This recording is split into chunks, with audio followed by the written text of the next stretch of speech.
সময়, জীবন, কাল। দেখতে গেলে এই তিনটি শব্দ একটি শব্দেরই সমার্থক শব্দ মনে হয়, কিন্তু এই শব্দগুলির অর্থ কি সমান? কখনোই নয়।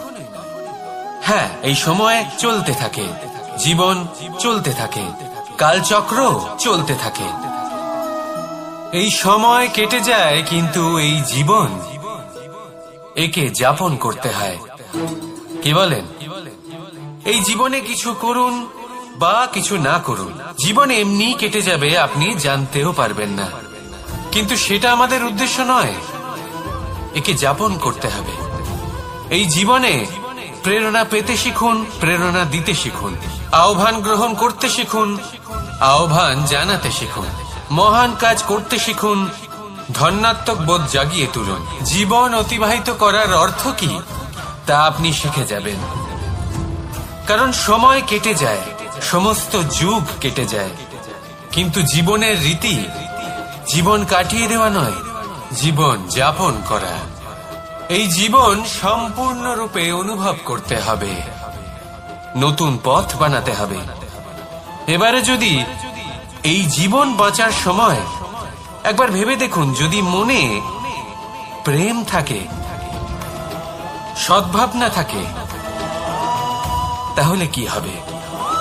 এই জীবনকে বাঁচার অনুভূতিটাই অন্যরকম হয়ে যাবে, একটা আনন্দময় অনুভূতি লাভ করবেন। তাহলে এটাই করুন, আর আমার সাথে ভালোবেসে বলুন, রাধা রাধা।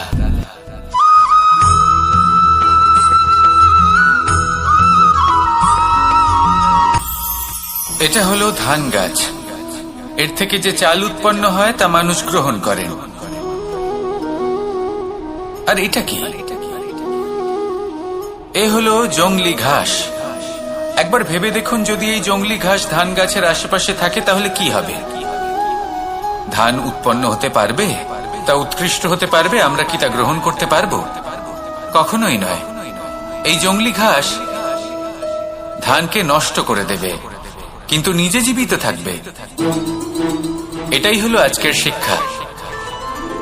এই সংসারে যদি আপনি নীতির পথে চলতে চান, উচিত কর্ম করতে চান, সংসারকে সেবা করতে চান, তাহলে জংলি ঘাসের মতো ব্যক্তিদের থেকে সবসময় দূরে থাকতে হবে। সেই ব্যক্তি যারা দুর্নীতি এবং মিথ্যা দ্বারা পরিপূর্ণ, যাদের ব্যবহার অশুভ, যাদের অনেক অশুভ গুণ রয়েছে, তারা সঠিক নয়। সেই সকল ব্যক্তি যাদের চরিত্র অত্যন্ত দুষ্ট হয়, তারা হয় শুভ চরিত্রের ব্যক্তিকে একদম নষ্ট করে দেয়, নয় নিজের মতো বানিয়ে তোলে। তাই যদি আপনি নীতির পথে চলতে চান, এই সংসারের জন্য শুভ কর্ম করতে চান, তাহলে সেই সঙ্গ লাভ করুন যে সঙ্গ জ্ঞানে পরিপূর্ণ, যাদের মধ্যে অনেক গুণ আছে, যাদের থেকে প্রতিদিন কিছু শিখতে পারবেন। এমন ব্যক্তির সাথে জীবন অতিবাহিত করুন, দুরাচারীদের থেকে দূরে থাকুন। তবেই এই মন প্রসন্ন হয়ে বলবে, রাধা রাধা।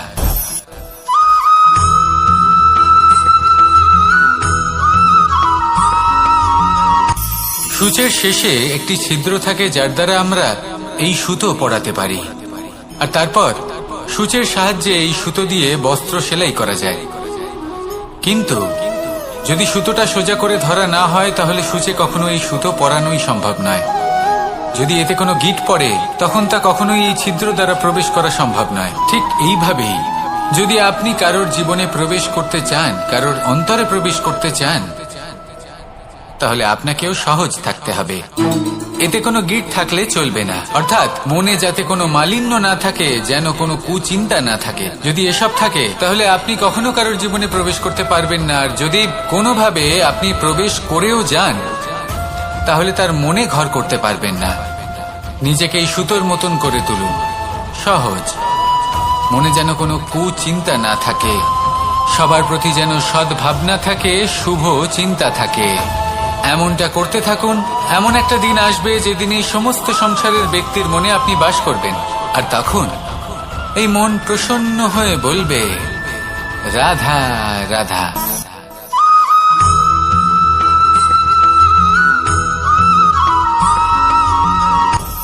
আপনি কখনো পর্বতের শিখরে উঠেছেন? আপনি দেখতে পাবেন পর্বতের পদতলে প্রচুর সুন্দর ফুল রয়েছে, সবুজ বনানী রয়েছে। যত আপনি ওপরে উঠতে থাকবেন তত ফুল কমতে থাকবে, সবুজ বনানী কমতে থাকবে। আরো কিছুটা ওপরে উঠলে কাঁটা জাতীয় গাছ দেখতে পাবেন, শুকনো গাছ দেখতে পাবেন। আরো যদি ওপরে ওঠেন তাহলে পাষাণ দেখতে পাবেন। আরো উপরে উঠলে হিমখণ্ড দেখতে পাবেন। এই যে পর্বত, তা মনুষ্য জীবনের সব থেকে উত্তম উদাহরণ।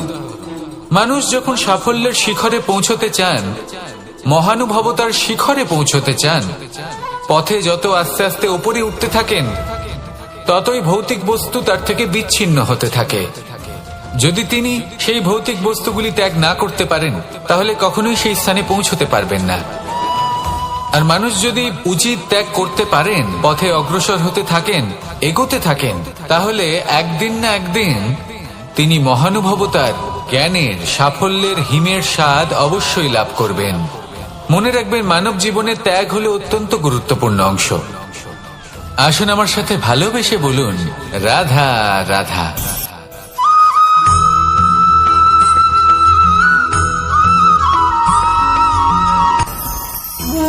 ভোজন। এবার ভোজন সংগ্রহ করার জন্য মানুষ কি না করেন, সব সময় চেষ্টা করতে থাকেন।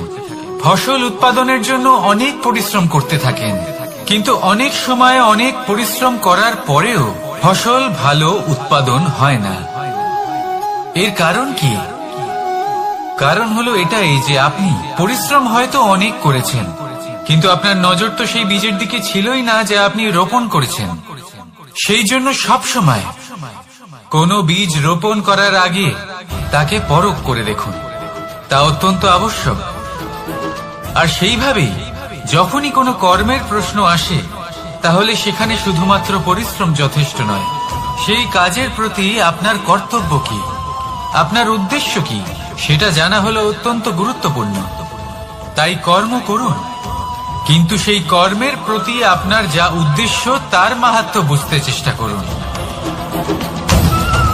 তাহলে আসুন আমার সাথে ভালোবেসে বলুন, রাধা রাধা।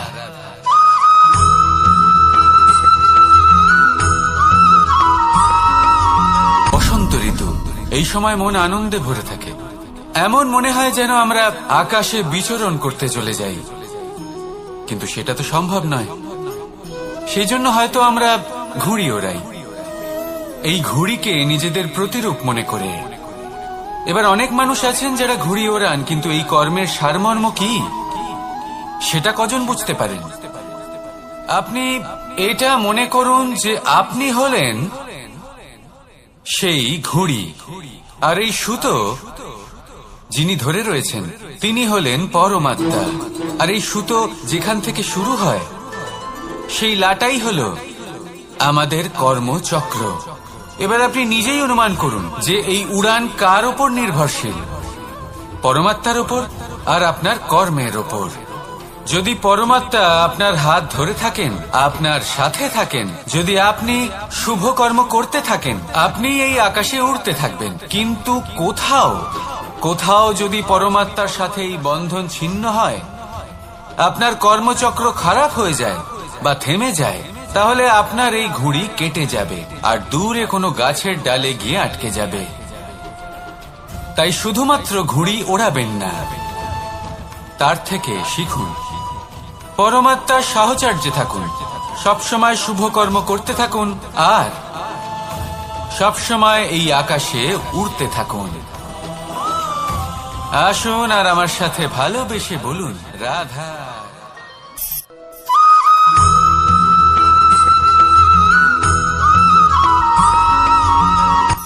এই সংসারে সাফল্য লাভ করার জন্য জ্ঞানের প্রয়োজন হয়, পরিশ্রমের প্রয়োজন হয়, দৃঢ় নিষ্ঠার প্রয়োজন হয়, নিরন্তর চেষ্টা করা প্রয়োজনীয়। কিন্তু আরো কিছু আছে যা অত্যন্ত প্রয়োজনীয় এবং গুরুত্বপূর্ণ। তা হলো ভালো বন্ধু। তাদের থাকা অত্যন্ত প্রয়োজনীয়। যদি ভালো বন্ধু থাকে তাহলে সময় এলে তারা ঢাল হয়ে আপনাকে সুরক্ষা করবেন, সময় এলে অস্ত্রের মতো শত্রুকে সংহারও করবেন। যদি তিনি জ্ঞানী হন, তাদের মধ্যে সদ্গুণ থাকে, তাহলে এই সব গুণ আপনার মধ্যেও প্রবেশ করবে। তাহলে সাফল্যের জন্য ভালো বন্ধু পাওয়া অত্যন্ত প্রয়োজনীয়। কিন্তু শুধু বন্ধু কেন, ভালো শত্রুও থাকা প্রয়োজনীয়। এবার আপনি ভাববেন, আমি কি বললাম? যদি আপনার জীবনেও ভালো অর্থাৎ শক্তিশালী শত্রু থাকে, তাহলে আপনিও শক্তিশালী হতে থাকবেন। এই শত্রু আপনাকে প্রেরিত করবে আরো বেশি শক্তিশালী হয়ে ওঠার। কখনো কোনো হরিণকে দেখুন, তীব্র গতিতে দৌড়তে থাকে। কেন তীব্র গতিতে দৌড়য়? এই কারণে নয় যে কোথাও তার জন্য মধুর ঘাস অপেক্ষা করে রয়েছে, না। সে এই কারণে তীব্র গতিতে দৌড়য় কারণ সেটা না করলে তার পেছনে একটি সিংহ আছে যে ওকে নিজের ভোজন করে ফেলবে। তাই জীবনে বিপদ, সংকট, এই সবকিছুও হলো অত্যন্ত গুরুত্বপূর্ণ। তার সম্মুখীন হতে শিখুন আর আমার সাথে ভালোবেসে বলুন, রাধা রাধা।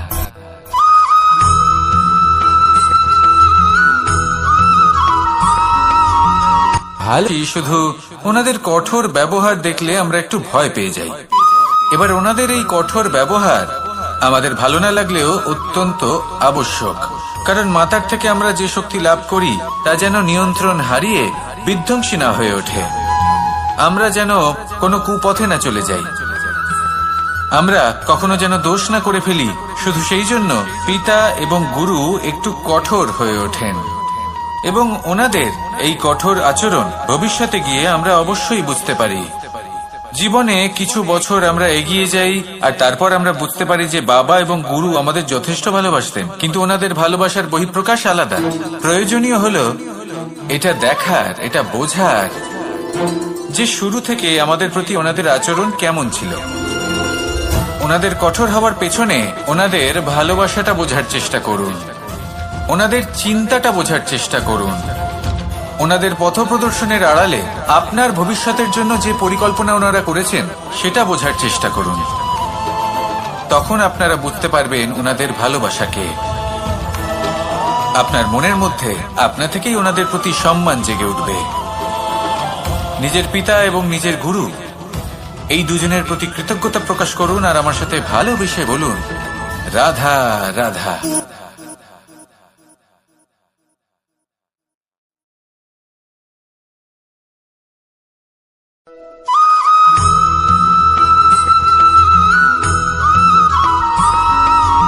কথায় আছে, প্রত্যেক পুত্র তার পিতার প্রতিচ্ছবি হয়, আর সমস্ত প্রতিচ্ছবি চায় যেন সে তার অস্তিত্ব প্রাপ্ত করতে পারে। পুত্র চায় সে যেন তার পিতার মতো হয়, বা কখনো কখনো তার থেকেও শ্রেষ্ঠ হয়। সেটা কোনো অনুচিত ব্যাপার নয়।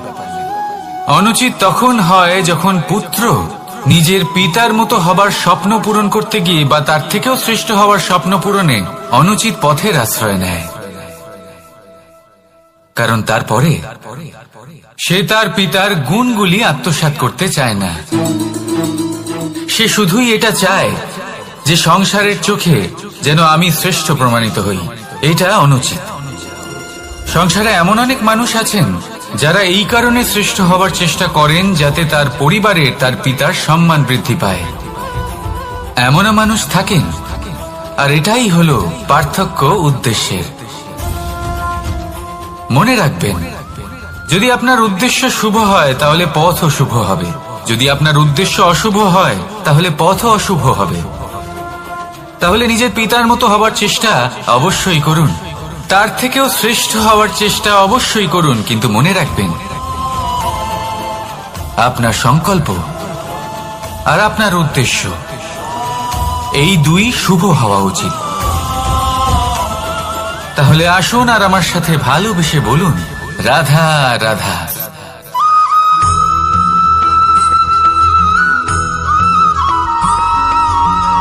আপনি কখনো কোনো বাজকে নিজের বাসা বানাতে দেখেছেন?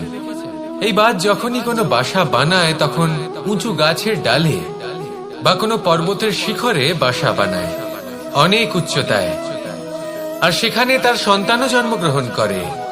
যখন এই সন্তানেরা জন্মায় তখন এই বাজ খুবই ভালোবেসে এবং খুব সাবধানে এদের পালন পোষণ করে, নিজের ঠোঁট দিয়ে তাদের ঠোঁটে খাবার পরিবেশন করে।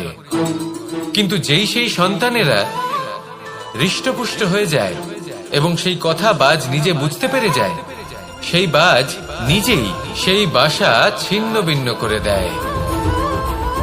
সেই সন্তান যাদের সবেমাত্র ডানা গজিয়েছে, কিভাবে উঠতে হয় তারা জানে না, সেই সন্তানগুলিকে উচ্চতা থেকে ঠেলে দেয়। সেই সন্তান প্রথমে ভয়ভীত হয়ে যায়। তারা সামনে মৃত্যুকে দেখতে পেয়ে ভয়ের কারণে তাদের ডানা ঝাপটাতে থাকে, আর সেই প্রক্রিয়াতেই সেই সন্তানগুলি উড়তে শুরু করে দেয়। এবার এই ঘটনায় আমরা কি শিক্ষা পেতে পারি? এটাই, যদি আপনি মাতা পিতা হন তাহলে নিজের সন্তানকে অবশ্যই স্নেহ করুন, কিন্তু তাদেরকে নিজের আঁচলের তলায় বেঁধে রাখবেন না। যদি আপনি চান আপনার সন্তান জীবনে উন্নতি করুক, তাহলে নিজের মুঠো থেকে তাদের স্বতন্ত্র করে দিন, এই সংসারে সংঘর্ষ করতে দিন। সেই সন্তান নিজেই বুঝতে পারবে যে জন্মের সময় পাওয়া ডানা কি করে ব্যবহার করতে হয়। আর আপনার চোখের সামনে আপনার সন্তান এই আকাশে উড়তে থাকবে। তাহলে আসুন আমার সাথে ভালোবেসে বলুন, রাধা রাধা।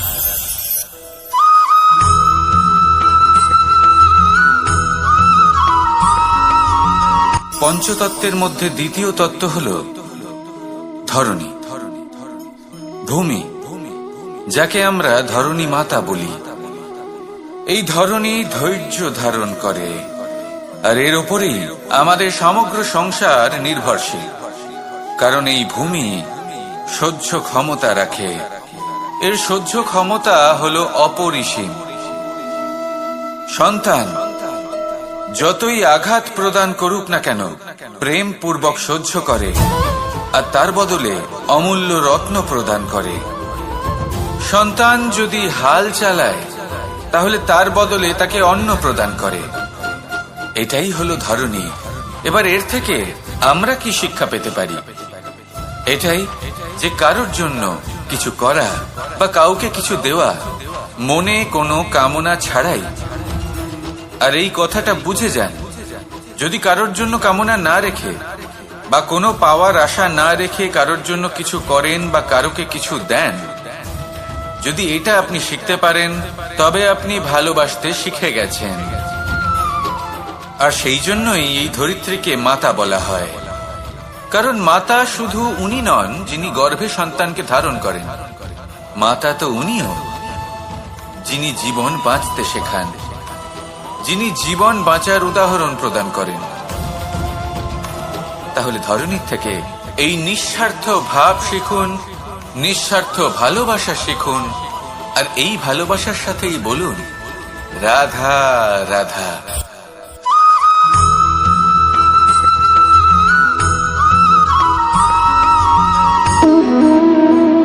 সম্পর্ক হলো আমাদের জীবনের একটি আধার। কিছু সম্পর্ক এমন যে আমরা জন্মসূত্রে লাভ করি, যেমন পরিবার, মা, বাবা। কিছু সম্পর্ক আছে যে আমরা জীবনে অর্জন করে থাকি, তা সে প্রেমের হোক, স্নেহের হোক বা বন্ধুত্বের। এই সকল সম্পর্ক লাভ করার বা গড়ে তোলার 5টি ধাপ রয়েছে। প্রথম ধাপ, কোনো ব্যক্তির সাথে আলাপ হওয়া, তার সাথে কথা বলা বা তাকে দেখা। দ্বিতীয় ধাপ, সে ব্যক্তিকে আমাদের ভালো লাগা। তৃতীয় ধাপ, আমাদের এটা চাইতে শুরু করা যে জীবনে এই ব্যক্তি যেন আমাদের বন্ধু হন, আমাদের জীবনে থাকেন, বা আমাদের কাউকে ভালোবেসে ফেলা। আর এটা আমাদের ভাবা বা চাওয়া যে সেই ব্যক্তি যেন আজীবন আমার সাথে থাকেন, আমার জীবনে আমার সাথী হয়ে। চতুর্থ ধাপ, লাভ করা। এবার এই ধাপটি অনেক মানুষের পক্ষেই খুবই সরল হয়, বড়ই সরল ভাবে নিজেদের সঙ্গীকে লাভ করে থাকেন। কিছু মানুষের জন্য এই ধাপ অত্যন্ত কঠিন হয়ে থাকে। অনেক প্রতিকূল পরিস্থিতির উপর জয়লাভ করে তারা সঙ্গীকে লাভ করেন, কিন্তু লাভ অবশ্যই করেন। এরপরে আসে পঞ্চম, অন্তিম এবং সব থেকে গুরুত্বপূর্ণ ধাপ। সেটা হলো সেই সম্পর্ক পালন করা। এটা হলো এমন এক বিষয় যা প্রত্যেক মানুষের শেখা উচিত। যদি ব্যক্তি নিজের জীবনে সম্পর্ক রক্ষা করতে শিখে যান, তবে প্রত্যেক সম্পর্ক তার জীবনকে স্বর্গ করে তুলবে। আসুন আর আমার সাথে ভালোবেসে বলুন, রাধা রাধা।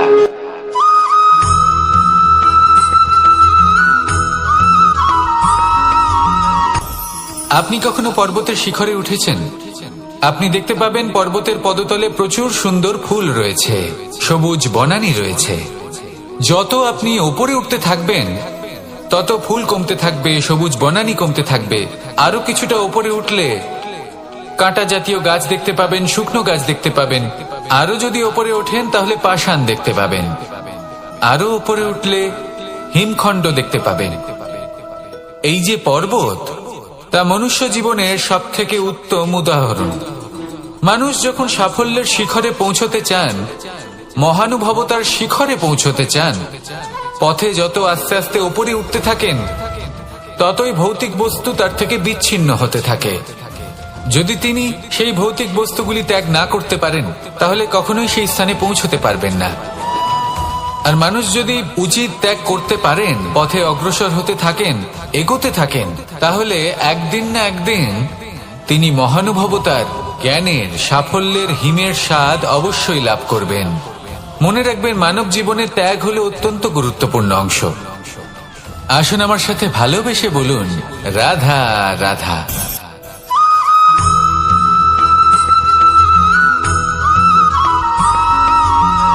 মানুষের মানসিকতা এমন হয় যে সে যতটা করে আশা করে যে তার থেকে অনেক বেশি তার বদলে সে পাবে।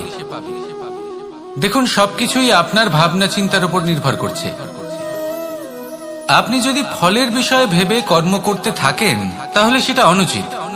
জীবনের আসল আনন্দ হলো নিজের কর্ম করতে থাকা, ফলের চিন্তা করা উচিত নয়। যদি আপনি এরকম ভাবেন যে আমি এতটা করছি, আমার এতটা পাওয়া উচিত, সেই ভাবনা অনুচিত। যদি আপনি সেবার মানসিকতা নিয়ে কর্ম করতে থাকেন, কর্মচক্রে প্রবাহিত হন, যদি আপনি এমন ভাবনা রাখেন যে আমি এতটা পাচ্ছি, তাই এর থেকে অনেক বেশি আমি কর্ম করব, তাহলে নিশ্চিত রূপে আপনি যতটা করছেন তার থেকে অনেক বেশি আপনি পাবেন। আপনার আশার থেকে অনেক বেশি আপনি পাবেন। শুধু জীবনে অনেক বেশি কাজ করতে থাকুন, ফলের চিন্তা করবেন না। আর মনে রাখবেন, এই ভাবনাই সব থেকে বড় বীজ। কর্মের উপর বিশ্বাস রাখুন। জীবনে যা যা আপনি চান সবই সুখময় হবে। আসুন আর আমার সাথে ভালোবেসে বলুন, রাধা রাধা।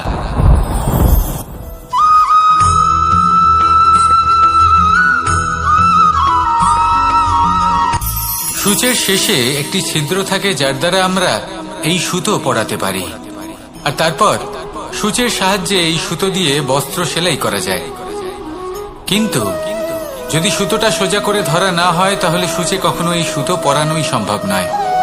যদি এতে কোনো গিঁট পড়ে, তখন তা কখনোই এই ছিদ্র দ্বারা প্রবেশ করা সম্ভব নয়। ঠিক এইভাবেই যদি আপনি কারোর জীবনে প্রবেশ করতে চান, কারোর অন্তরে প্রবেশ করতে চান, তাহলে আপনাকেও সহজ থাকতে হবে। এতে কোনো গিঁট থাকলে চলবে না, অর্থাৎ মনে যাতে কোনো মালিন্য না থাকে, যেন কোনো কুচিন্তা না থাকে। যদি এসব থাকে, তাহলে আপনি কখনো কারোর জীবনে প্রবেশ করতে পারবেন না। আর যদি কোনোভাবে আপনি প্রবেশ করেও যান, তাহলে তার মনে ঘর করতে পারবেন না। নিজেকে এই সুতোর মতন করে তুলুন, সহজ। মনে যেন কোনো কুচিন্তা না থাকে, সবার প্রতি যেন সদ্ভাবনা থাকে, শুভ চিন্তা থাকে। এমনটা করতে থাকুন। এমন একটা দিন আসবে যেদিন এই সমস্ত সংসারের ব্যক্তির মনে আপনি বাস করবেন। আর তখন এই মন প্রসন্ন হয়ে বলবে, রাধা রাধা।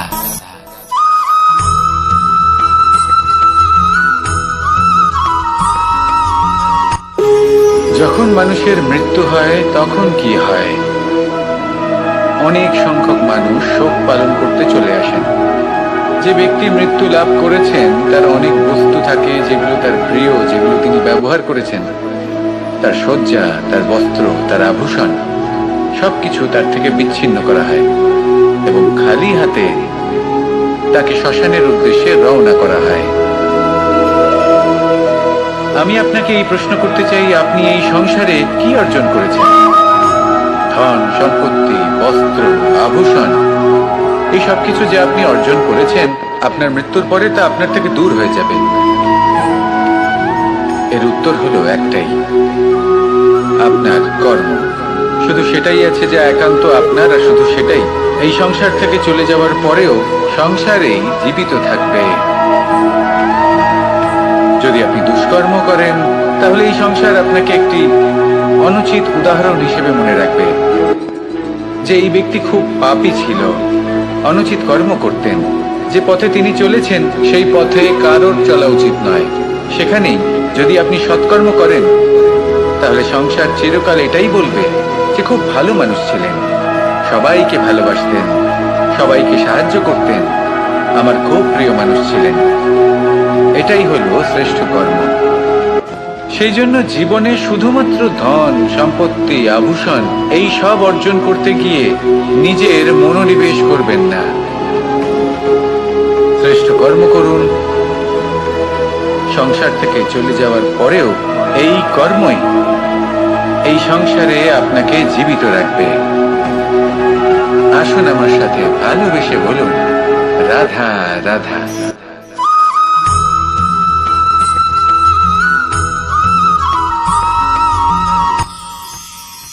মানুষ তার জীবনে দুই ধরনের পরিস্থিতিকে খুব ভয় পায়। এক, কোনো কারণবশত কারোর সামনে নত হওয়া। দুই, কোনো কারণে নিজের চরিত্র থেকে, নিজের মূল্যবোধ থেকে বিচ্যুত হওয়া। এবার কেন হয় এরকম যে কথায় কথায় কারোর সামনে নত হতে হয়? কেন বারংবার নিজের চরিত্র থেকে চ্যুত হতে হয়? এরকম কেন হয়? এটা তখনই হয় যখন আমাদের শিক্ষা এবং মূল্যবোধের অভাব থাকে। যদি মানুষের মধ্যে প্রকৃত শিক্ষা থাকে, তাহলে এই সংসারে কোনো সময় এবং কারোর সামনেই নত হওয়ার কোনো প্রয়োজন নেই। যদি মানুষের মধ্যে মূল্যবোধ থাকে, তাহলে তাকে নিজের মূল্যবোধ বা চরিত্র থেকে বিচ্যুত হতে হয় না, তা সে যাই হয়ে যাক না কেন। কোনো বালককে যদি জন্ম থেকেই সুশিক্ষার অধিকারী করা হয়, শিক্ষিত করা হয়, মূল্যবোধের অধিকারী করা হয়, তবে সে এই সংসারে এমন কর্ম করবে যাতে সে নিজেকে, নিজের পরিবারকে, সমগ্র সমাজকে গর্বিত করতে পারে। শিক্ষা লাভ করুন, মূল্যবোধ লাভ করুন এবং আমার সাথে ভালোবেসে বলুন, রাধা রাধা।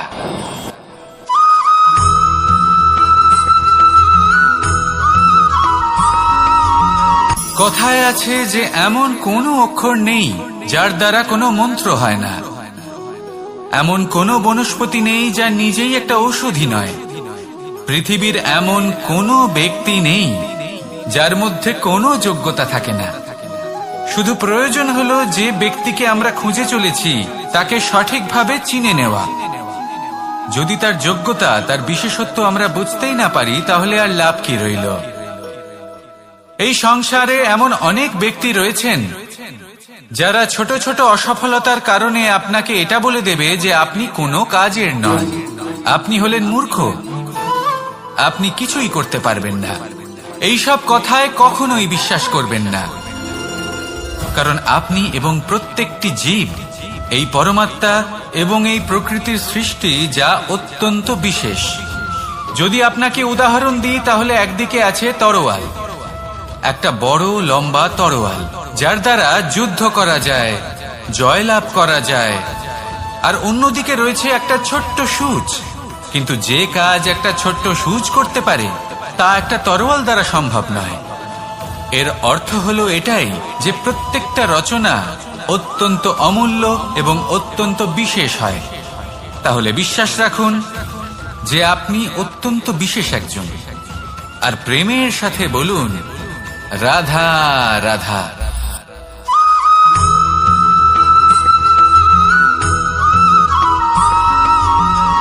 এই সংসারে কোনো বস্তু হোক বা ব্যক্তি হোক, তার একার গুরুত্ব কিন্তু খুব বেশি নয়। একটা উদাহরণ হিসেবে বৃষ্টির ফোঁটাকে ভেবে দেখুন। যদি একটি বৃষ্টির ফোঁটা হয়, তাহলে তার খুব বেশি গুরুত্ব থাকে না, কিন্তু যখন সহস্র বৃষ্টির ফোঁটা মেঘের মধ্যে দিয়ে ঝরে পড়ে, তখন সেটা বর্ষার রূপ ধারণ করে। সেই বর্ষা যা এই প্রকৃতিকে শান্ত করে।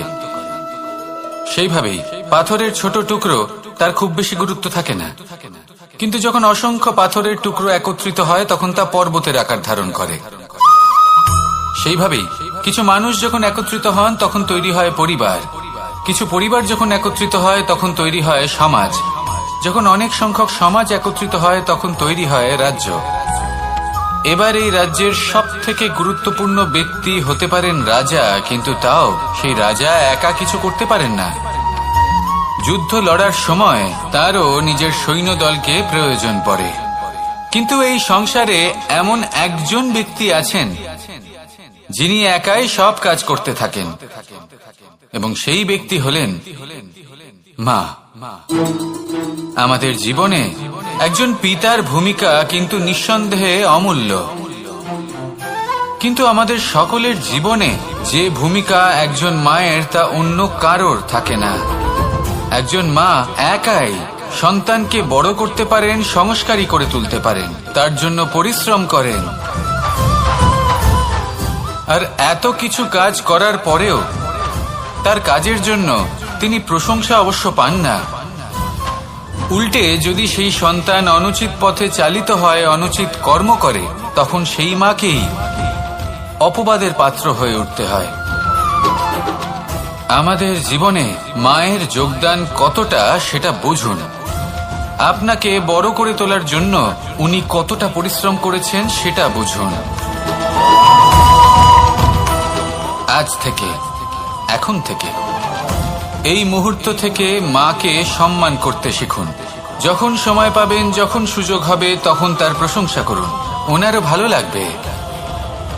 আর মায়ের এই মমতার জন্য, তার এই ভূমিকার জন্য আসুন সবাই মিলে আমরা তাকে প্রণাম করি, আর সকলে মিলে ভালোবেসে বলি রাধা রাধা।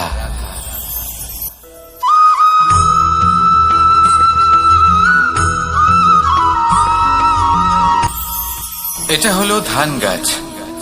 এর থেকে যে চাল উৎপন্ন হয় তা মানুষ গ্রহণ করেন। আর এটা কি? এ হলো জংলি ঘাস। একবার ভেবে দেখুন, যদি এই জংলি ঘাস ধান গাছের আশেপাশে থাকে তাহলে কি হবে? ধান উৎপন্ন হতে পারবে? তা উৎকৃষ্ট হতে পারবে? আমরা কি তা গ্রহণ করতে পারবো? কখনোই নয়। এই জংলি ঘাস ধানকে নষ্ট করে দেবে, কিন্তু নিজে জীবিত থাকবে। এটাই হলো আজকের শিক্ষা। এই সংসারে যদি আপনি নীতির পথে চলতে চান, উচিত কর্ম করতে চান, সংসারকে সেবা করতে চান, তাহলে জংলি ঘাসের মতো ব্যক্তিদের থেকে সবসময় দূরে থাকতে হবে। সেই ব্যক্তি যারা দুর্নীতি এবং মিথ্যা দ্বারা পরিপূর্ণ, যাদের ব্যবহার অশুভ, যাদের অনেক অশুভ গুণ রয়েছে, তারা সঠিক নয়। সেই সকল ব্যক্তি যাদের চরিত্র অত্যন্ত দুষ্ট হয়, তারা হয় শুভ চরিত্রের ব্যক্তিকে একদম নষ্ট করে দেয়, নয় নিজের মতো বানিয়ে তোলে।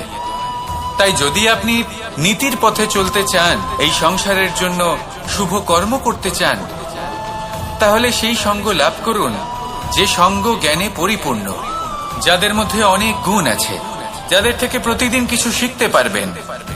এমন ব্যক্তির সাথে জীবন অতিবাহিত করুন, দুরাচারীদের থেকে দূরে থাকুন। তবেই এই মন প্রসন্ন হয়ে বলবে রাধা রাধা।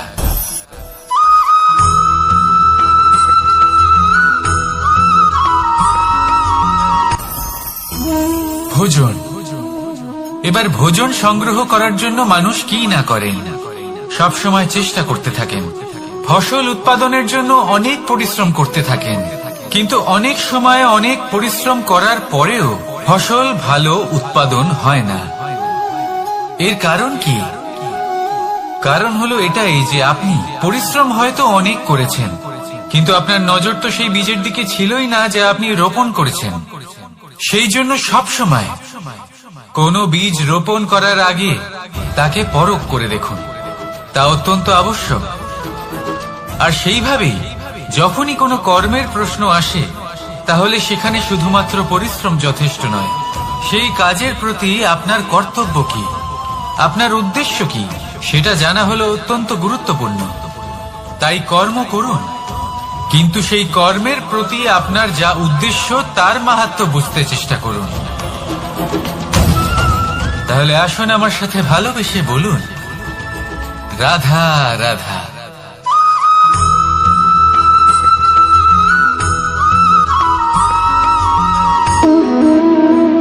সম্পর্ক হলো আমাদের জীবনের একটি আধার। কিছু সম্পর্ক এমন যে আমরা জন্মসূত্রে লাভ করি, যেমন পরিবার, মা বাবা। কিছু সম্পর্ক আছে যে আমরা জীবনে অর্জন করে থাকি, তা সে প্রেমের হোক, স্নেহের হোক বা বন্ধুত্বের। এই সকল সম্পর্ক লাভ করার বা গড়ে তোলার 5টি ধাপ রয়েছে।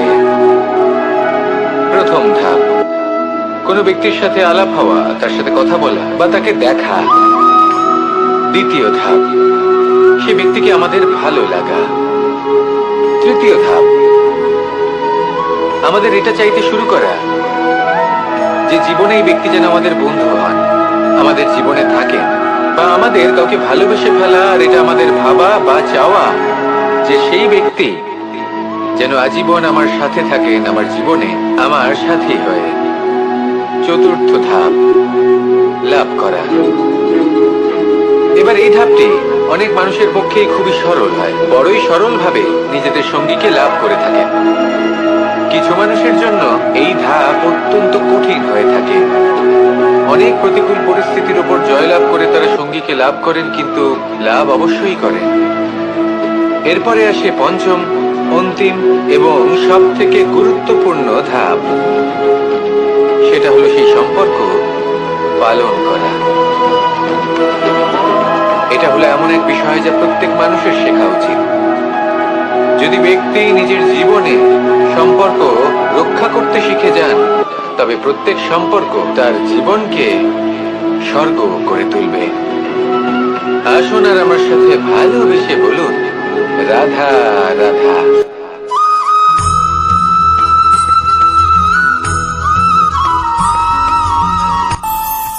আমাদের মনে যখন কোনো প্রশ্ন ওঠে, কোনো দ্বন্দ্ব জাগে, তখন আমরা যাই আমাদের গুরুর কাছে, আমাদের আরাধ্যের কাছে গিয়ে জিজ্ঞেস করি। এইভাবেই একদিন আমি পৌঁছলাম আমার আরাধ্যের কাছে, আমার মহাদেবের কাছে, আর ওনাকে প্রশ্ন করলাম যে মহাদেব, জীবনে আনন্দ পাওয়ার, উৎসব পালনের, প্রেম ভাগ করে নেবার, জীবনকে উপভোগ করে নেওয়ার সর্বশ্রেষ্ঠ সময় কোনটা? মহাদেব হাসলেন আর উনি বললেন, জীবনে উৎসব পালনের সব থেকে শ্রেষ্ঠ দিন হলো মৃত্যুর ঠিক আগের দিনটা। প্রেম ভাগ করে নেওয়ার সব থেকে শ্রেষ্ঠ মুহূর্ত হলো মৃত্যুর ঠিক আগের মুহূর্ত। জীবনকে উপভোগ করে নেওয়ার সর্বশ্রেষ্ঠ প্রহর হলো মৃত্যুর 1 প্রহর পূর্বে। তখন আমি চমকে গেলাম। আমি বললাম, কিন্তু মহাদেব, মৃত্যু তো অনিশ্চিত, আমরা জানিও না কবে আমাদের মৃত্যু হবে। মহাদেব আবার হাসলেন।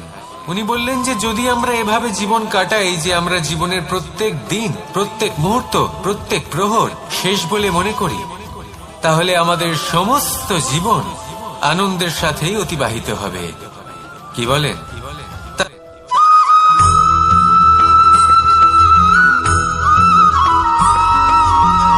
এই সংসারে কোনো বস্তু হোক বা ব্যক্তি হোক, তার একার গুরুত্ব কিন্তু খুব বেশি নয়। একটা উদাহরণ হিসেবে বৃষ্টির ফোঁটাকে ভেবে দেখুন। যদি একটি বৃষ্টির ফোঁটা হয় তাহলে তার খুব বেশি গুরুত্ব থাকে না, কিন্তু যখন সহস্র বৃষ্টির ফোঁটা মেঘের মধ্যে দিয়ে ঝরে পড়ে, তখন সেটা বর্ষার রূপ ধারণ করে। সেই বর্ষা যা এই প্রকৃতিকে শান্ত করে। সেইভাবেই পাথরের ছোট টুকরো, তার খুব বেশি গুরুত্ব থাকে না, কিন্তু যখন অসংখ্য পাথরের টুকরো একত্রিত হয় তখন তা পর্বতের আকার ধারণ করে।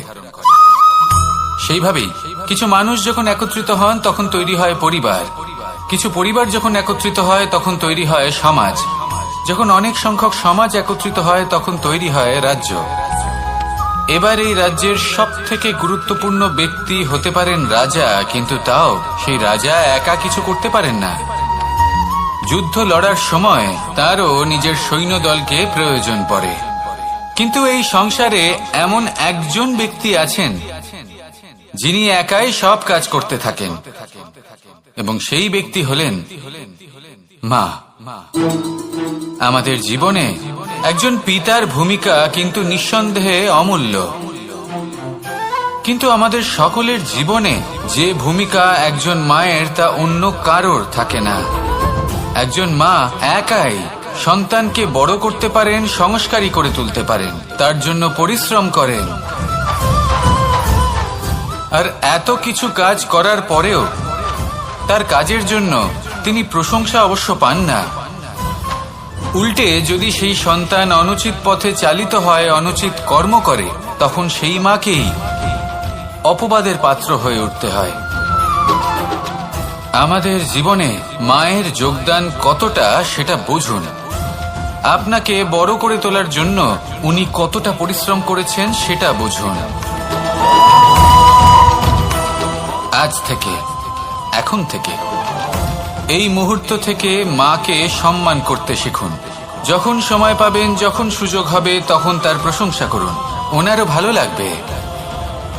আর মায়ের এই মমতার জন্য, তার এই ভূমিকার জন্য আসুন সবাই মিলে আমরা তাকে প্রণাম করি,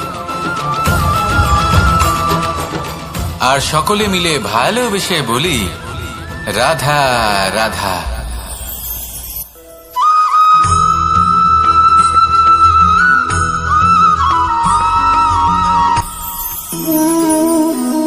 শক্তি এক অত্যন্ত বিচিত্র বস্তু, বা বলতে পারেন অনুভূতি।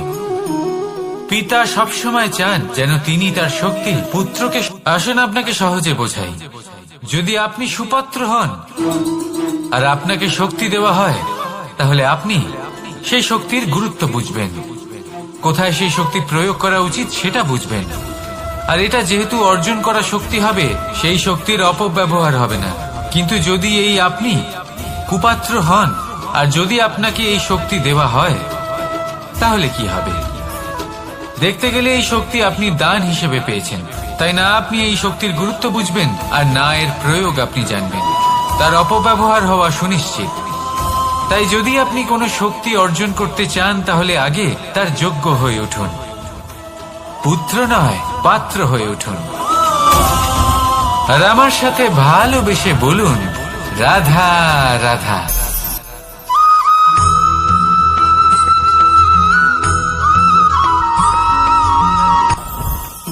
জীবনে কিছু শেখা অত্যন্ত গুরুত্বপূর্ণ। এবার কি কি শিখতে হবে সেই সব শেখানোর জন্য অনেক শিক্ষক রয়েছেন, কিন্তু কি শিখবেন না আর কি করবেন না, এটা আমাদের নিজের অভিজ্ঞতা দিয়ে শিখতে হয়। কিন্তু তার মানে এটা নয় যে যদি আপনাকে শিখতে হয় যে আগুনের তাপ কতটা, আপনাকে আগুনের মধ্যে হাত দিতে হবে। না, অন্য কারোর অভিজ্ঞতা দ্বারাও শিখতে পারেন। প্রশ্ন শুধুমাত্র একটাই যে আপনি কি শিখতে চান নাকি চান না। যদি আপনি এটাই ভাবেন যে আমি শুধুই নিজের অভিজ্ঞতা দ্বারাই শিখতে চাই, তাহলে জীবনকাল ছোট মনে হবে, অনেক কিছুই শিখতে পারবেন না। তাই নিজের সাথে সাথে বড়দের অভিজ্ঞতা দ্বারাও শেখা শুরু করে দিন। এই সংসারের অভিজ্ঞতা দ্বারা শিখতে শুরু করে দিন। আর এটা নিশ্চিত রূপে শেখা আবশ্যক যে কখন কি করবেন না, কোথায় থামতে হবে আর কোথায় থামবেন না। তাহলে আসুন আর আমার সাথে ভালোবেসে বলুন, রাধা রাধা।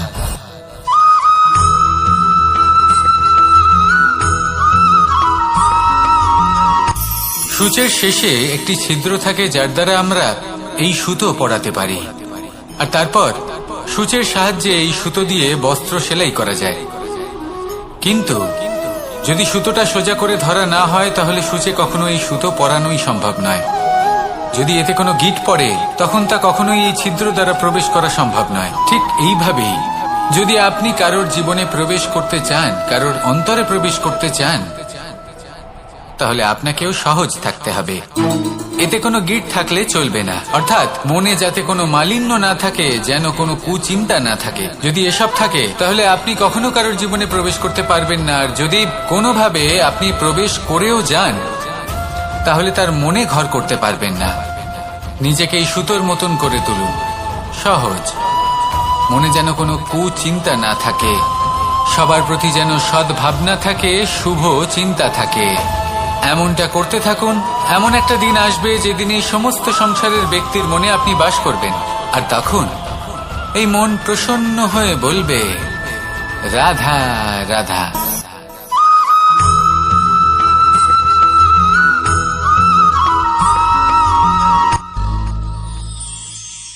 শিশিরের বিন্দু পাতার ওপর পড়ে আর তার গায়ে লেগে থাকে। পাতা তাকে শুষে নিতে পারে না, আর শেষ পর্যন্ত সে ঝরে পড়ে যায়। অন্যদিকে রয়েছে মেঘ এবং চাতক। এদের মধ্যে অনেক দূরত্ব থাকে। মেঘ থাকে আকাশে আর চাতক থাকে ধরিত্রীতে। কিন্তু যখন এই মেঘ থেকে বৃষ্টি ঝরে পড়ে, এই চাতক কিন্তু সেই জলই পান করে, নয়তো সে তৃষ্ণার্ত থেকে যায়। এবার অন্যদিকে দেখলাম শিশির বিন্দু আর পাতার এই সম্পর্ক। এরা খুব কাছাকাছি থাকে, ঘনিষ্ঠও থাকে। অন্যদিকে রয়েছে মেঘ এবং চাতকের সম্পর্ক, যাদের মধ্যে অনেক দূরত্ব থাকা সত্ত্বেও তারা খুব ঘনিষ্ঠ, তাই না? এই সারমর্ম খুব সরল। এই নৈকট্য, এই দূরত্ব, তা আপনার সম্পর্কে প্রভাব কিছুতেই ফেলতে পারে না। এই নৈকট্য, এই দূরত্ব, এসব হলো শুধুমাত্র মনের ব্যাপার। কখনো আপনি অনুভব করেছেন আপনি কারোর থেকে অনেক অনেক দূরে আছেন, অনেক দূরে আছেন, তাও সেই ব্যক্তির প্রতি আপনি টান অনুভব করেন। সেখানে আপনি কারোর সাথে প্রত্যেক দিন অতিবাহিত করেন, সমস্ত জীবন অতিবাহিত করেন, সব থেকে বেশি সময় তার সাথে অতিবাহিত করেন, তাও তার প্রতি সেই টান অনুভব করেন না। এই সংকেত হলো মনের দূরত্বের। তাহলে মনের এই দূরত্ব দূর করুন আর আমার সাথে।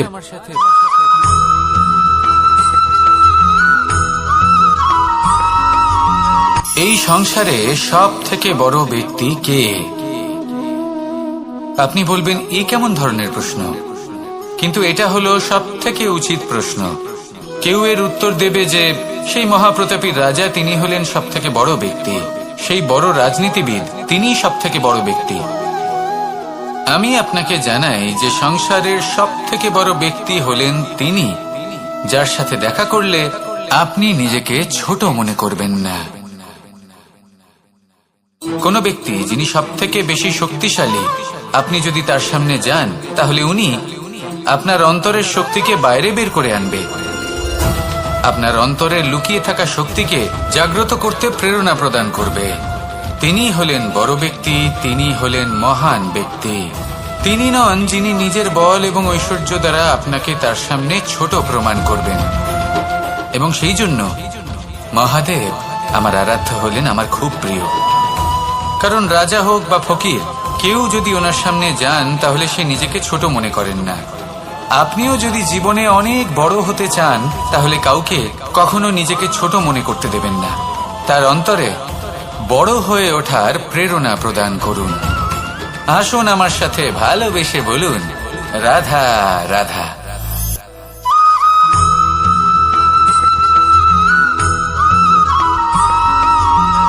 যখন আমরা কোনো বনে প্রবেশ করি, তখন এই সবুজ ঘাস দেখে, এই কোমল ঘাস দেখে আমাদের মন প্রফুল্ল হয়ে ওঠে। ভিন্ন ভিন্ন প্রজাতির ফুল, ভিন্ন ভিন্ন রঙের ফুল দেখে এই মন আনন্দে ভরে ওঠে। এখানে শিশুরা আনন্দ লাভ করে, বড়রা ভোজন গ্রহণ করেন, কথাবার্তা বলেন, হাঁটাহাঁটি করে বেড়ান।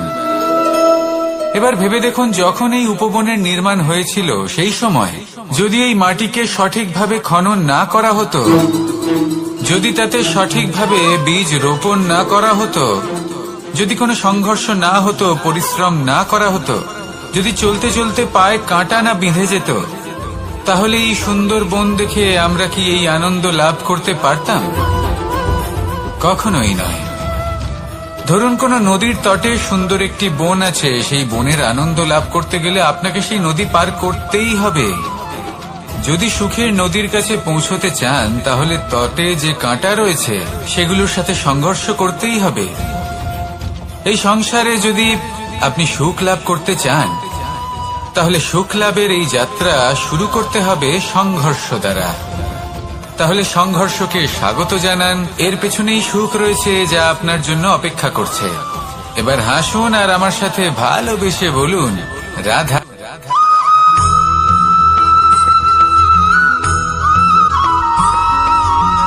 এই সংসারে সব থেকে বেশি কোমল বস্তু হলো রেশম। এই রেশম এতটাই কোমল হয় যে এর পুরো একটা থান শুধুমাত্র একটা হাতে ধরা সম্ভব। কখনো ভেবে দেখেছেন এই রেশম কিভাবে হয়? একটি কীট তার লালার দ্বারা উৎপন্ন হয়। এই কীট সেই রেশমকে পাক দিতে থাকে, পাক দিতেই থাকে আর আস্তে আস্তে তার মধ্যেই জড়িয়ে পড়ে। শেষে ওর এই সুন্দর অমূল্য সৃষ্টি রেশমের এই সুতো তার নির্মাণ কার্য পূর্ণ হয়, কিন্তু তাতেই ও নিজে বন্দী হয়ে যায়। নিজেরই মায়াজালের এই বন্দী গৃহে নিজেই ফেঁসে যায়। এবার এই সুতোকে ব্যবহারযোগ্য করে তোলার জন্য এই কীটগুলিকে এই কবচের সাথেই ফুটন্ত জলে ফেলে দেওয়া হয়। এই সংসারে যদি আমাদের স্বপ্ন এই সংসারের দুঃখ হরণ করার জন্য, এই সংসারে সুখ বিতরণ করার জন্য হয়, তবেই আমাদের প্রগতি সম্ভব।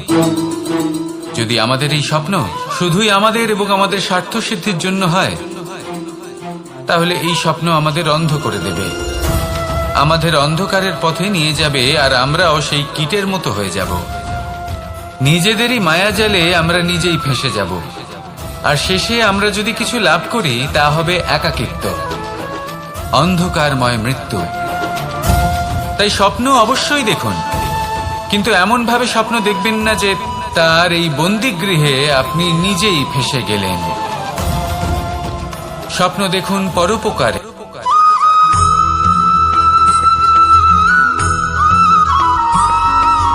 কথায় আছে, প্রত্যেক পুত্র তার পিতার প্রতিচ্ছবি হয়, আর সমস্ত প্রতিচ্ছবি চায় যেন সে তার অস্তিত্ব প্রাপ্ত করতে পারে। পুত্র চায় সে যেন তার পিতার মতো হয়, বা কখনো কখনো তার থেকেও শ্রেষ্ঠ হয়। সেটা কোনো অনুচিত ব্যাপার নয়। অনুচিত তখন হয় যখন পুত্র নিজের পিতার মতো হবার স্বপ্ন পূরণ করতে গিয়ে বা তার থেকেও শ্রেষ্ঠ হওয়ার স্বপ্ন পূরণে অনুচিত পথের আশ্রয় নেয়। কারণ তারপরে সে তার পিতার গুণগুলি আত্মসাৎ করতে চায় না। সে শুধুই এটা চায় যে সংসারের চোখে যেন আমি শ্রেষ্ঠ প্রমাণিত হই। এটা অনুচিত। সংসারে এমন অনেক মানুষ আছেন যারা এই কারণে শ্রেষ্ঠ হওয়ার চেষ্টা করেন যাতে তার পরিবারের, তার পিতার সম্মান বৃদ্ধি পায়। এমনও মানুষ থাকেন, আর এটাই হলো পার্থক্য উদ্দেশ্যের। মনে রাখবেন, যদি আপনার উদ্দেশ্য শুভ হয় তাহলে পথও শুভ হবে, যদি আপনার উদ্দেশ্য অশুভ হয় তাহলে পথও অশুভ হবে। তাহলে নিজের পিতার মতো হবার চেষ্টা অবশ্যই করুন, তার থেকেও শ্রেষ্ঠ হওয়ার চেষ্টা অবশ্যই করুন, কিন্তু মনে রাখবেন আপনার সংকল্প আর আপনার উদ্দেশ্য এই দুই শুভ হওয়া উচিত। তাহলে আসুন আর আমার সাথে ভালোবেসে বলুন রাধা রাধা।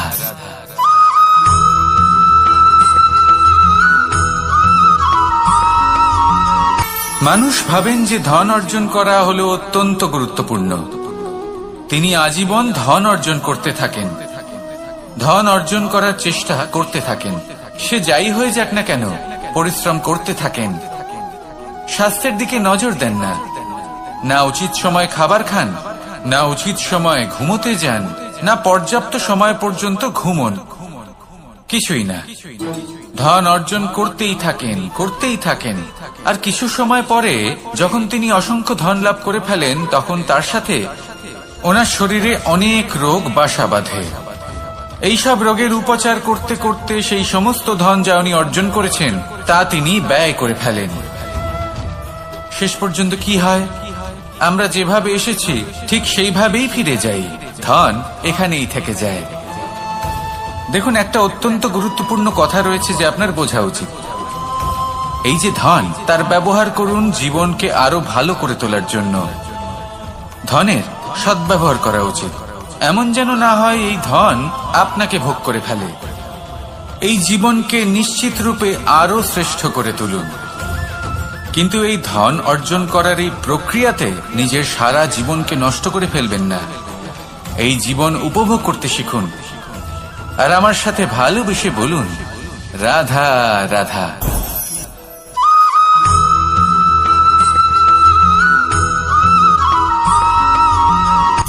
সূচের শেষে একটি ছিদ্র থাকে, যার দ্বারা আমরা এই সুতো পরাতে পারি, আর তারপর সূচের সাহায্যে এই সুতো দিয়ে বস্ত্র সেলাই করা যায়। কিন্তু যদি সুতোটা সোজা করে ধরা না হয়, তাহলে সূচে কখনো এই সুতো পরানোই সম্ভব নয়। যদি এতে কোনো গিঁট পড়ে, তখন তা কখনোই এই ছিদ্র দ্বারা প্রবেশ করা সম্ভব নয়। ঠিক এইভাবেই যদি আপনি কারোর জীবনে প্রবেশ করতে চান, কারোর অন্তরে প্রবেশ করতে চান, তাহলে আপনাকেও সহজ থাকতে হবে। এতে কোনো গিঁট থাকলে চলবে না, অর্থাৎ মনে যাতে কোনো মালিন্য না থাকে, যেন কোনো কুচিন্তা না থাকে। যদি এসব থাকে, তাহলে আপনি কখনো কারোর জীবনে প্রবেশ করতে পারবেন না। আর যদি কোনোভাবে আপনি প্রবেশ করেও যান, তাহলে তার মনে ঘর করতে পারবেন না। নিজেকে এই সুতোর মতন করে তুলুন, সহজ। মনে যেন কোনো কুচিন্তা না থাকে, সবার প্রতি যেন সদ্ভাবনা থাকে, শুভ চিন্তা থাকে। এমনটা করতে থাকুন।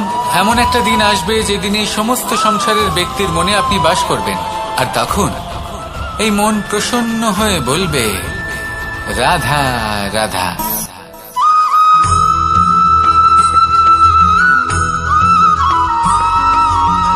এবার অনেক সময় মানুষের মনে এরকম প্রশ্ন আসে যে এই সংসারে সব থেকে বড় বিপদ কি? কেউ বলে ধর্ম সংকট, আবার কেউ বলে প্রাণের উপর আসা সংকট। প্রত্যেক মানুষের জীবনে বিভিন্ন সংকট আসে, আর এই সমস্ত সংকট অত্যন্ত বিচিত্র হতে পারে। এই সমস্ত সংসার হলো সংকট দ্বারা পরিপূর্ণ। ঠিক আছে, আপনাকে একটা উদাহরণ দিই।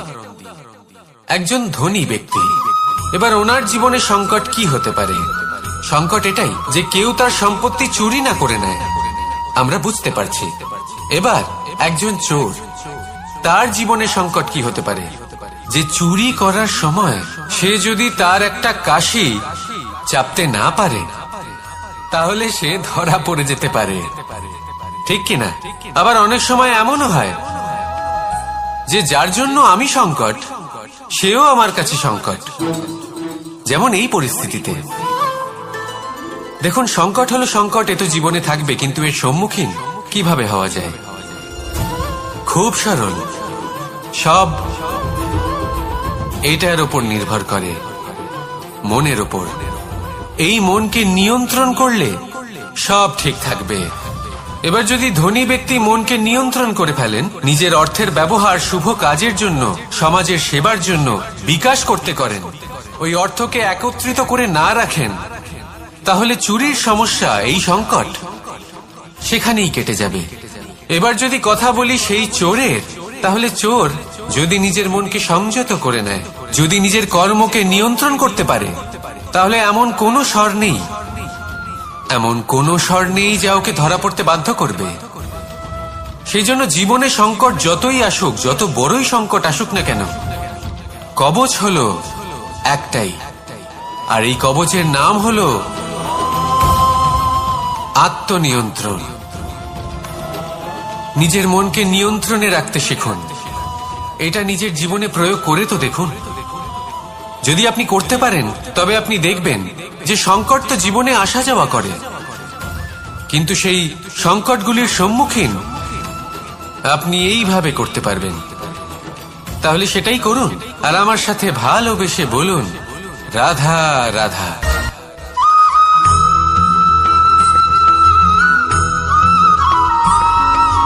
প্রত্যেক মানুষ নিজের জীবনে হীরক তথা হীরে এবং দর্পণ, এই দুই দেখেছেন।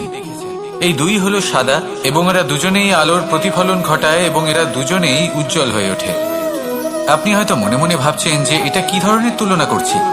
একটা হীরে তো রত্ন, তার মূল্য দর্পণের থেকে অনেক গুণ বেশি, কিন্তু হীরে থাকাতে দর্পণের মূল্য কিন্তু কোনো অংশে কমে যায় না, তাই না? মানুষ যখন হীরে নিজের হাতে নেয়, তখন সবার আগে কি খোঁজে? দর্পণ, যাতে তার মধ্যে দিয়ে দেখে সে বুঝতে পারে যে সেই হীরে আদৌ তার শোভাবর্ধন করছে কিনা। তাকে ভালো দেখাচ্ছে কিনা, প্রসাধনের জন্য সেটা ব্যবহার করা ঠিক হবে কিনা। অর্থাৎ হীরের উপস্থিতিতে দর্পণের গুরুত্ব কম হলো না, দর্পণের কারণে হীরের মূল্য বোঝা গেল। আমাদের জীবনেও ঠিক এরকমই ঘটে। আপনারা যদি সংসারে নিজের আশেপাশে দেখেন, এমন অনেক মানুষ দেখতে পাবেন যারা নিজেদের ক্ষেত্রে মহান স্থানে পৌঁছেছেন, নিপুণ এবং শ্রেষ্ঠ হয়েছেন। আর তাদের মধ্যে আপনার নিজের মনে হয় যেন আপনি হলেন দর্পণ। নিজেকে ছোট মনে করবেন না। আপনার মূল্য কম হচ্ছে না, আপনার নিজস্ব মূল্য আছে। আর যদি আপনার অস্তিত্ব না থাকে তাহলে ওনাদের অস্তিত্বের মূল্য সংসার বুঝতেই পারবে না। জীবনে সবসময় চেষ্টা করবেন যাতে আপনি আরো বেশি শ্রেষ্ঠ হয়ে উঠতে পারেন। আপনি নিজে যে স্থানে আছেন সেটাকে ছোট মনে করবেন না, তারও নিজস্ব একটা মূল্য আছে। যদি আপনি হীরে হয়ে থাকেন তাহলে অহংকার করবেন না, যদি আপনি দর্পণ হয়ে থাকেন তাহলে নিজেকে ছোট মনে করবেন না। আসুন আর আমার সাথে ভালোবেসে বলুন, রাধা রাধা।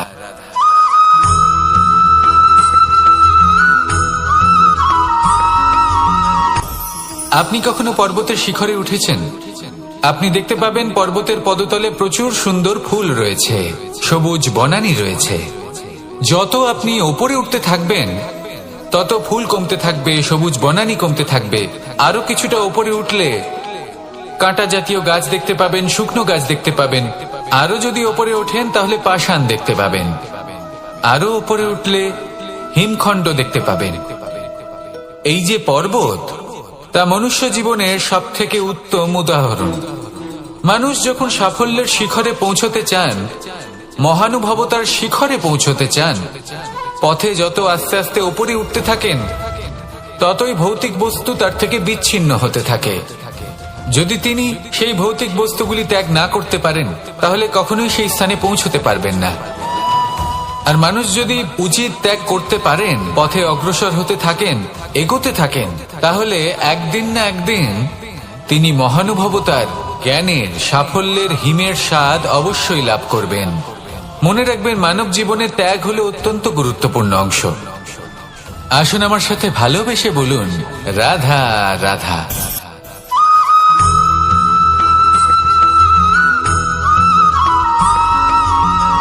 পিতা আর পুত্রের সম্পর্ক অত্যন্ত মধুর হয়ে থাকে। পিতা স্বপ্ন দেখেন, তাকে পূর্ণ করার সকল সম্ভাব্য চেষ্টা করেন, কিন্তু তাও অনেক সময় ওনার স্বপ্ন অপূর্ণ থেকে যায়। তখন পিতা ভাবেন যে স্বপ্ন উনি পূর্ণ করতে পারেননি, ওনার সন্তান তা অবশ্যই পূরণ করবে।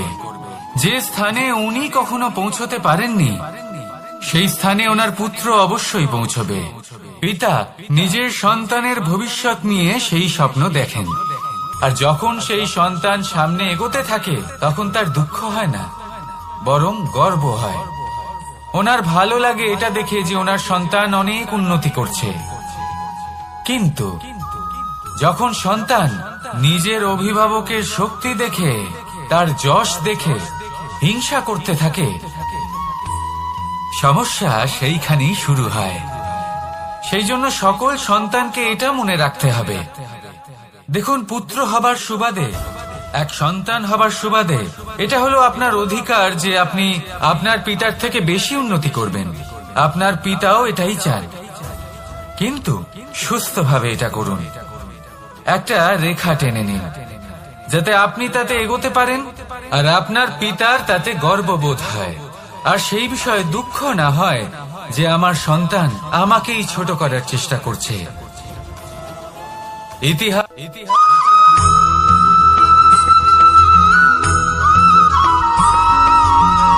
মানুষের মানসিকতা এমন হয় যে সে যতটা করে আশা করে যে তার থেকে অনেক বেশি তার বদলে সে পাবে।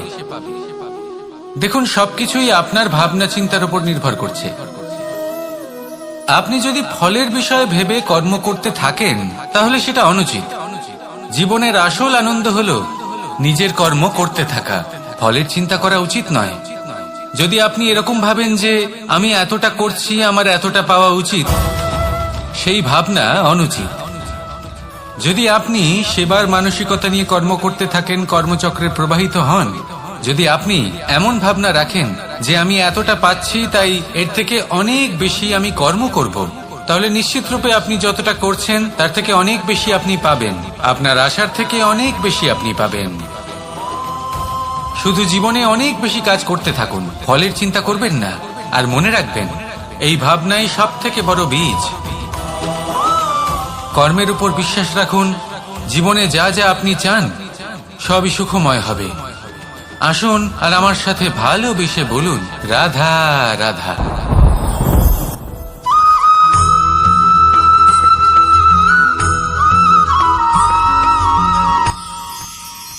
মানুষ তার জীবনে দুই ধরনের পরিস্থিতিকে খুব ভয় পায়। এক, কোনো কারণবশত কারোর সামনে নত হওয়া। দুই, কোনো কারণে নিজের চরিত্র থেকে, নিজের মূল্যবোধ থেকে বিচ্যুত হওয়া। এবার কেন হয় এরকম যে কথায় কথায় কারোর সামনে নত হতে হয়? কেন বারংবার নিজের চরিত্র থেকে চ্যুত হতে হয়? এরকম কেন হয়?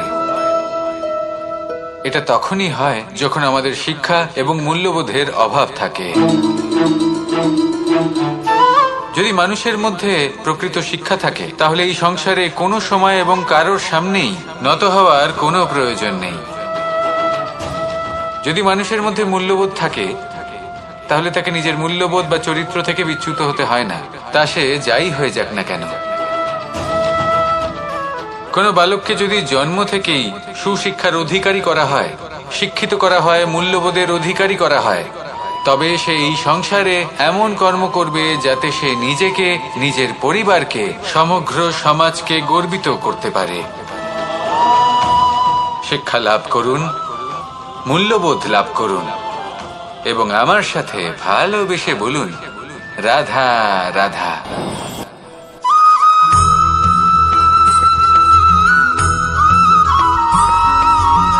পঞ্চতত্ত্বের মধ্যে দ্বিতীয় তত্ত্ব হল ধরণী, ভূমি, যাকে আমরা ধরণী মাতা বলি।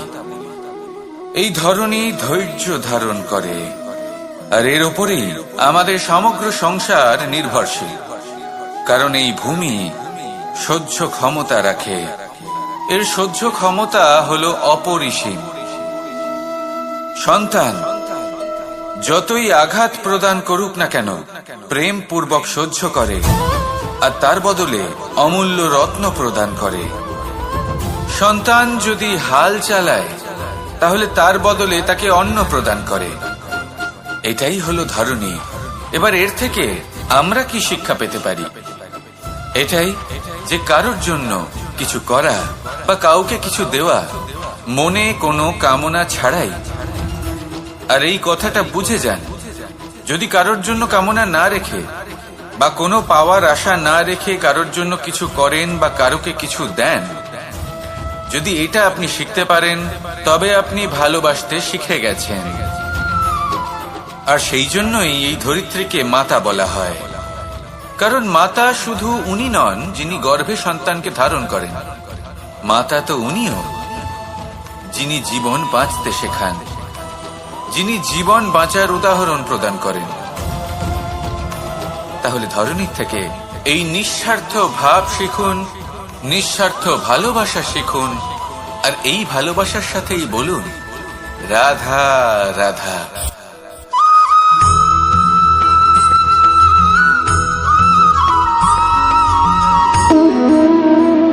সম্পর্ক হলো আমাদের জীবনের একটি আধার। কিছু সম্পর্ক এমন যে আমরা জন্মসূত্রে লাভ করি, যেমন পরিবার, মা, বাবা। কিছু সম্পর্ক আছে যে আমরা জীবনে অর্জন করে থাকি, তা সে প্রেমের হোক, স্নেহের হোক বা বন্ধুত্বের। এই সকল সম্পর্ক লাভ করার বা গড়ে তোলার 5টি ধাপ রয়েছে। প্রথম ধাপ, কোনো ব্যক্তির সাথে আলাপ হওয়া, তার সাথে কথা বলা বা তাকে দেখা। দ্বিতীয় ধাপ, সে ব্যক্তিকে আমাদের ভালো লাগা। তৃতীয় ধাপ,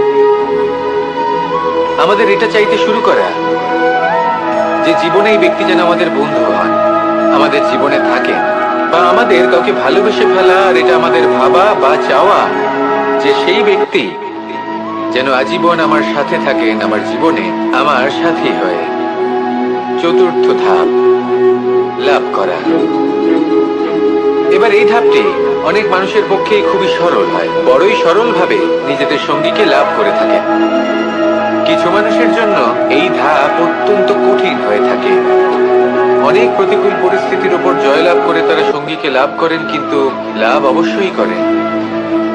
এরপরে আসে পঞ্চম, অন্তিম এবং সব থেকে গুরুত্বপূর্ণ ধাপ। সেটা হলো সেই সম্পর্ক পালন করা। এটা হলো এমন এক বিষয় যা প্রত্যেক মানুষের শেখা উচিত। যদি ব্যক্তি নিজের জীবনে সম্পর্ক রক্ষা করতে শিখে যান, তবে প্রত্যেক সম্পর্ক তার জীবনকে স্বর্গ করে তুলবে। আসুন আর আমার সাথে ভালোবেসে বলুন, রাধা রাধা।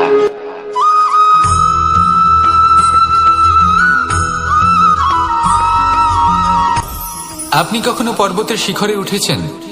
আপনি দেখতে পাবেন পর্বতের পদতলে প্রচুর সুন্দর ফুল রয়েছে, সবুজ বনানী রয়েছে। যত আপনি ওপরে উঠতে থাকবেন তত ফুল কমতে থাকবে, সবুজ বনানী কমতে থাকবে। আরো কিছুটা ওপরে উঠলে কাঁটা জাতীয় গাছ দেখতে পাবেন, শুকনো গাছ দেখতে পাবেন। আরো যদি ওপরে ওঠেন তাহলে পাষাণ দেখতে পাবেন। আরো উপরে উঠলে হিমখণ্ড দেখতে পাবেন। এই যে পর্বত, তা মনুষ্য জীবনের সব থেকে উত্তম উদাহরণ।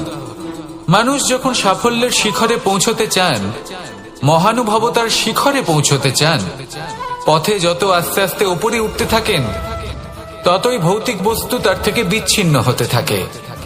যদি তিনি সেই ভৌতিক বস্তুগুলি ত্যাগ না করতে পারেন, তাহলে কখনোই সেই স্থানে পৌঁছতে পারবেন না। আর মানুষ যদি উচিত ত্যাগ করতে পারেন, পথে অগ্রসর হতে থাকেন, এগোতে থাকেন, তাহলে একদিন না একদিন তিনি মহানুভবতার, জ্ঞানের, সাফল্যের হিমের স্বাদ অবশ্যই লাভ করবেন। মনে রাখবেন, মানব জীবনে ত্যাগ হলো অত্যন্ত গুরুত্বপূর্ণ অংশ। আসুন আমার সাথে ভালোবেসে বলুন, রাধা রাধা।